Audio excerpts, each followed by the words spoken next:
Hey galera, mais um vídeo aqui, quem fala com vocês é o Easy, pessoal. Vamos para mais um Responde, vamos responder as perguntas de vocês. Lembrando, pessoal, que eu tô fazendo lives na Twitch agora, então vai lá no Twitch, segue esse nomezinho aqui, você vai se divertir bastante lá. Lives especiais jogando com vocês, enfim, uma loucura, vai lá e apoia. E então, já sem enrolação, vamos para a primeira pergunta, que é do nosso amigo Laserdete. Ele fala o seguinte: o Rock Lee poderia usar o punho bêbado junto com os 8 portões? Bom, irmão, obviamente isso é uma teoria que eu vou fazer aqui, porque o bagulho não existe. Nunca foi dito se o cara pode usar os 8 portões ou não, junto com o punho embriagado, obviamente. Mas já que a gente tá falando do punho embriagado, vamos aproveitar e conhecer mais um pouco sobre essa técnica, com esse momento do que o cara fica em frenesi de luta, beleza? Bom, bem resumidamente, o punho embriagado é um estilo de luta único, onde, de acordo com o próprio Guy, quanto mais o cara bebe, mais bêbado ele fica e mais forte ele se torna. Onde o punho bêbado não pode ser ensinado e nem aprendido, ou seja, ele não pode ser melhorado com treinamento. Isso pois quando o cara está no punho bêbado, obviamente ele está bêbado e ele não tem noção do que está fazendo, e não tem como tu treinar bêbado, tu não vai saber o que está fazendo, não vai saber o dar soco, não vai lembrar dos ensinamentos e obviamente não tem como refinar essa técnica. Por isso mesmo que ela é uma técnica que não pode ser ensinada e nem aprendida, pois o cara que vai ensinar vai estar bêbado e o cara que vai aprender vai estar bêbado e ninguém vai saber do que está acontecendo ali, beleza? Então é meio simples de entender essa parte. Só que vale deixar bem claro que os lutadores do punho embriagado não são simples bêbados. Os caras se tornam potências humanas, onde eles atacam de maneira imprevisível e com muita fúria, explosivos, onde eles não têm segundas intenções nas suas ações, ou seja, eles atacam sem pensar, de maneira imprevisível e com maior força e velocidade possível. Outro ponto importante é que quando o cara tá nesse estado bêbado, ele não consegue identificar quem é amigo e quem é inimigo, ou seja, ele vai atacar quem tiver na volta dele. Outro ponto muito importante do punho embriagado é que ele não é uma opção confiável de luta. Isso pois quando o cara tá lutando, ele tá bêbado, ou seja, o tempo em que ele fica naquele estado de luta é muito variado, não dura muito tempo, ele não tem controle sobre suas ações e ataca todo mundo, onde dependendo da pessoa, um simples arranhão pode fazer com que o cara acorde e perca esse estado do punho embriagado. E um ponto muito importante é que dentro do punho embriagado tem um punho enjoado, esse que foi visto ali onde ele usou o enjoo que ele estava sentindo no momento para simular o estilo bêbado. Não é a mesma coisa, não tem o mesmo poder, porém é bem parecido, beleza? Lembrando que tudo que eu falei aqui sobre o punho bêbado, não estou falando do punho bêbado da vida real, e sim do punho bêbado de Naruto, beleza? O punho bêbado da vida real é um estilo de luta que sim pode ser ensinado e é baseado no estilo dos 8 imortais, o Iguan, uma das muitas artes marciais chinesas, beleza? Onde na luta da vida real o cara não precisa ficar bêbado para aprender a fazer o estilo bêbado. Tem várias formas de tu pesquisar na internet, pesquisa bastante aí para ver como é o punho embriagado da vida real, belezita? Então, voltando à pergunta, analisando bem, eu acredito que ele não consiga usar os 8 portões junto com o punho embriagado, porque ele está embriagado, ele não tem controle sobre o que ele está fazendo, tanto que ele nem lembra do que ele fez durante o punho embriagado. Então dificilmente ele teria noção de abrir os 8 portões. Porém tem outro lado, já que a gente viu que quando ele tá no punho embriagado, ele luta muito bem, ainda sabe dar golpes e sabe atacar as pessoas, ou seja, ele tem noção de que está atacando alguém. Talvez por intuição ele possa abrir algum portão, e abrindo um portão ele usaria esses portões aí, obviamente sem consequência, porque não está na plenitude do seu pensamento, ou seja, não está se controlando mentalmente, fazendo assim ele usar os 8 portões junto com o punho embriagado. É a única opção que eu vejo aí. Porém, a gente sabe que o punho embriagado não dura muito tempo, ou seja, uma coisa rápida, ele é um frenesi de luta muito rápido, mas seria muito zica ele usando esses 8 portões e o punho embriagado,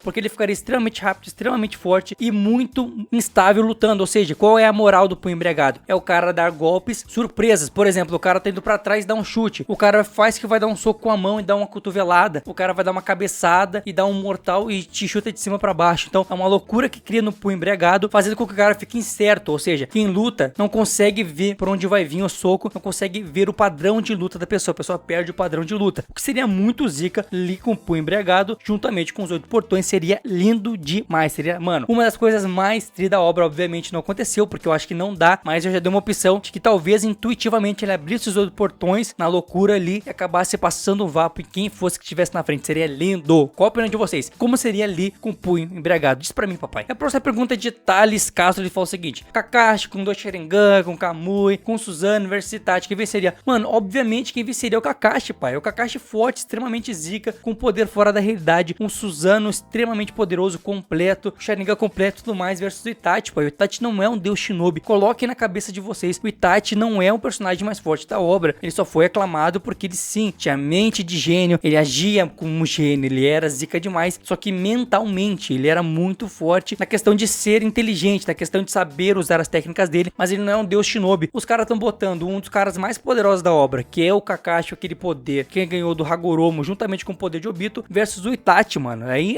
é brabo, aí é brabo. O Itachi não é um deus shinobi, o Itachi não vence todo mundo, e eu não sei por que tem tanto hype em cima desse personagem. É um personagem zica? Sim, é um personagem zica. É um personagem que fez a obra crescer? Sim, é um personagem que fez a obra crescer, deu contexto pra obra, foi um vilão, virou mocinho, virou um herói de tudo do mundo, virou tudo mais, só que ele não é mais forte que a Kaguya, ele não é mais forte que o Madara, ele é um ninja sim, excepcional, porém não excepcional só em poder, excepcional também na mente dele, tanto que Hiruzen falou que ele já tinha uma mente de Hokage, a mente de Hokage, presta atenção, a mente, não o poder de um Hokage, a mente de um Hokage quando ele era criança, ou seja, ele já pensava em evitar a guerra, já entendia como funcionava a vila, já entendia como o mundo funcionava quando era criança, e por isso ele era um gênio, porque ele já pensava à frente do seu tempo, e não porque ele era mais forte do que o Hiruzen, ele com 3 anos passava vapo no Hiruzen. E é uma brincadeira que eu sempre faço, Kaguya versus Madara, quem vence é o Itachi na cabeça dos fãs. Então, mano, calma, Itachi não vence na minha opinião. Kakashi com Sharingan, Kamui completo e tudo mais, poder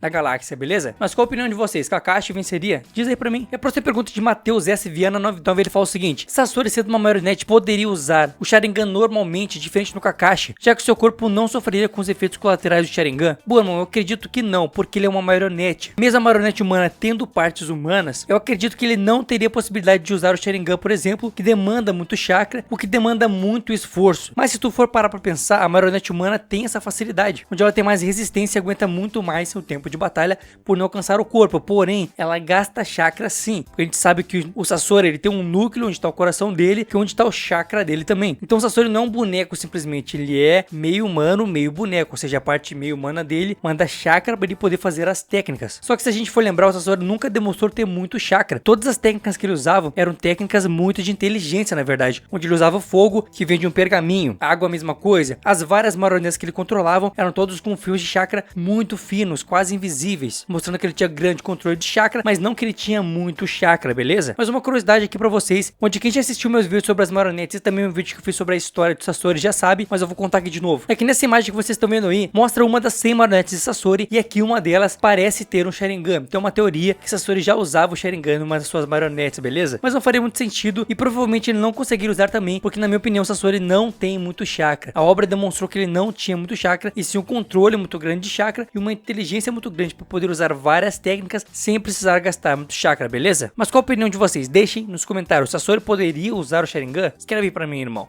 E a próxima pergunta é de Petros Barreto, membro do canal Bicho é Brabo, e a pergunta dele é a seguinte: quais personagens sabiam que Minato era pai de Naruto antes de Naruto descobrir lá na saga Pain? Pô, irmão, a princípio a maioria dos personagens que a gente conhece sabia que Naruto era filho de Minato. A maioria dos personagens mais velhos, como Kakashi, como Jiraiya, como Hiruzen, como o próprio Iruka, a maioria dos personagens sabia disso. Todos eles demonstravam que sabiam, mas sempre tava aquele ar de mistério, aquela coisa toda que envolvendo tanto Minato quanto o passado de Naruto. Então, a princípio, todos sabiam, porque todos conheciam Minato, sabiam que ele tinha um filho, sabia o que aconteceu, sabia que foi no nascimento do filho dele, todo mundo sabia. O único que não sabia era o burrinho do Naruto, belezinha? E obviamente as crianças da idade de Naruto, ou que não viveram o massacre da Kurama e tudo mais. As crianças novas não, mas os mais velhos sim. E a próxima pergunta também é do membro do canal Killer Tony, ele fala o seguinte: ei, monstro, tranquilo, irmão? Essa pergunta não tem nada a ver com animes, beleza, papai? Pode mandar. Queria saber, principalmente nessa quarentena, o que você acha de problemas psicológicos, tipo ansiedade, depressão, etc. Bom, irmão, a minha opinião sobre esses problemas é que é uma coisa que tem que ser sim levada a sério, tem que ser sim analisado, e é uma coisa que a gente tem que entender que é normal, principalmente a ansiedade. A ansiedade, sim, ela é normal na gente. Todo mundo sofre de ansiedade, principalmente nessa nova geração de internet, rede social, onde a gente vê muitas coisas acontecendo lá de fora da nossa casa, por exemplo. Alguém que tu segue tá viajando, tá conquistando tudo, tá comprando carro, tá comprando moto, tá comprando videogame, tá comprando um monte de coisa, roupas, e tu não tá comprando naquele momento. Então tu acha que tu não é digno, ou que tu não tem capacidade pra fazer aquilo, que tu é uma pessoa ruim, que tu é uma pessoa que não presta, por não estar fazendo aquilo naquele momento. Mas a gente tem que entender que as coisas são momentos, e se o cara tá fazendo aquilo no momento em que tu não tá fazendo aquilo, significa que ele já fez as coisas antes de ti, e já passou pelos mesmos problemas do que tu. Ele já passou por momentos de não ter roupa, já passou por momentos de estar sozinho, já passou por momentos de não ter as coisas, ou de sofrer de ansiedade por querer alcançar um objetivo e não ter naquele momento. Então a gente tem que sempre cuidar dessa questão das redes sociais, de não deixar se levar só porque tu vê os caras que tu tá seguindo, os caras que tu admira conquistando as coisas, e tu não está conquistando naquele momento, ou se tu não tá fazendo alguma coisa que tu gostaria de fazer naquele momento. lento, isso é normal, pessoal. Tudo que a gente for fazer na vida exige um processo, e é um processo demorado, um processo lento, para que aquilo seja duradouro. Tudo que vem rápido, vai rápido. Então tudo que tu quer conquistar na vida, que seja uma coisa duradoura, que fique para sempre contigo, e de fato seja uma conquista,